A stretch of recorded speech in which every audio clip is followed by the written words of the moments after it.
आइए अब आगे हम बात करते हैं लैक्टोज इंटॉलरेंस की। ठीक है, तो देखिए लैक्टोज इंटॉलरेंस क्या है। यहाँ पे देखिए लैक्टेज की डिफिशियंसी पाई जाएगी, और लैक्टेज की जब डिफिशियंसी पाई जाएगी तो क्या होता है, तो देखिए लैक्टोज जो हमारे डाइट में होता है, ये लैक्टेज के प्रेजेंस में ग्लूकोज और गैलेक्टोज में कन्वर्ट होता है। ठीक, तो जब ग्लूकोज और गैलेक्टोज में कन्वर्ट हो गया तो कोई परेशानी नहीं, और ये ब्रश बॉर्डर पे प्रेजेंट होता है।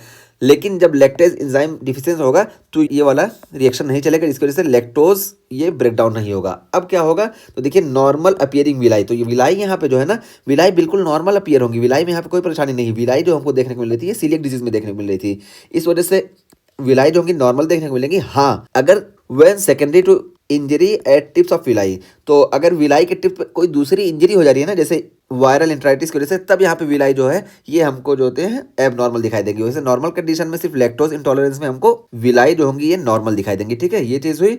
और उसके बाद फिर देखिए अब यहाँ पे जब लैक्टोज इंटॉलरेंस होगा तो हमको देखने को क्या मिलेगा, तो देखिए ऑस्मोटिक डायरिया हमको देखने को मिलेगा। ऑस्मोटिक डायरिया क्यों देखने को मिलेगा, हम बताएं कि जब यहाँ से देखिए स्मॉल इंटेस्टाइन से कंटेंट एब्जॉर्ब नहीं होगा ये कार्बोहाइड्रेट, तो ज़्यादा कार्बोहाइड्रेट हमारे कॉलन में पहुंचेगा। ठीक है, और जब ज़्यादा कार्बोहाइड्रेट कॉलन में पहुंचेगा तो यहाँ से ये ऑस्मोसिस के जरिए वाटर को एब्जॉर्ब करेगा, जिसकी वजह से ऑस्मोटिक डायरिया हमको देखने को मिलेगा। तो ये ऑस्मोटिक डायरिया का ये चीज़ हुआ। ठीक है, और उसके बाद फिर देखिए क्या बताया गया, decrease stool pH. Stool pH decrease देखने को मिलेगा। क्यों स्टूल पीएच डिक्रीज देखने को मिलेगा, क्योंकि कार्बोहाइड्रेट स्मॉल इंटेस्टाइन से एब्जॉर्ब नहीं हुआ। जब स्मॉल इंटेस्टाइन से एब्जॉर्ब नहीं हुआ तो ज़्यादा कार्बोहाइड्रेट कॉलन में पहुंच गया। अब कॉलन में ज़्यादा कार्बोहाइड्रेट गया तो यहाँ पे अनएब्जॉर्ब कार्बोहाइड्रेट का जो होता है फर्मेंटेशन होता है। ठीक है, कॉलन में कॉलोनिक बैक्टीरिया ये नॉन एब्जॉर्ब कार्बोहाइड्रेट या लैक्टोज का फर्मेंटेशन करेंगे, जिसकी वजह से पीएच कम हो जाएगा। ठीक है, एसिडिक पीएच हो जाएगा।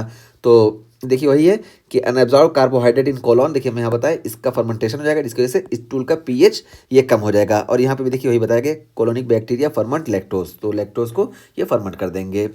तो ये यहाँ तक हम मैकेनिज्म वगैरह की बात कर लिए। और उसके बाद फिर देखिए अच्छा क्लिनिकल फीचर हमको क्या देखने को मिलेगा, तो देखिए एब्डोमिनल डिस्टेंशन देखने को मिलेगा, ब्लॉटिंग देखने को मिलेगा और क्रैम्प्स देखने को मिलेंगे। ये इसके क्लिनिकल फीचर हो गए। और चाइल्ड्स में हमको डायपर डर्मेटाइटिस देखने को मिलता है। ठीक है, ये इंपॉर्टेंट है। ठीक है, चाइल्ड में डायपर डर्मेटाइटिस हमको देखने को मिलता है। और उसके बाद फिर हम यहाँ पे बात करें टेस्ट की, तो देखिए लैक्टोज हाइड्रोजन ब्रीथ टेस्ट यहाँ पे करते हैं। तो lactose hydrogen breath test positive for lactose malabsorption if post lactose breath hydrogen value increase more than 20 ppm compared with baseline. तो यहाँ पे देखिए लैक्टोज हाइड्रोजन ब्रीथ टेस्ट हम करते हैं। और यहाँ पे होता क्या है कि जब लैक्टोज यहाँ से स्मॉल इंटेस्टाइन से एब्जॉर्ब नहीं होगा तो कोलन में ज़्यादा लैक्टोज गया, जिसकी वजह से ब्रेथ में भी हमको हाइड्रोजन प्रेजेंट मिलेगा। और ये अगर मोर देन 20 ppm हो गया तो हम यहाँ पे बोलते हैं कि लैक्टोज हाइड्रोजन ब्रीथ टेस्ट जो है ये पॉजिटिव है।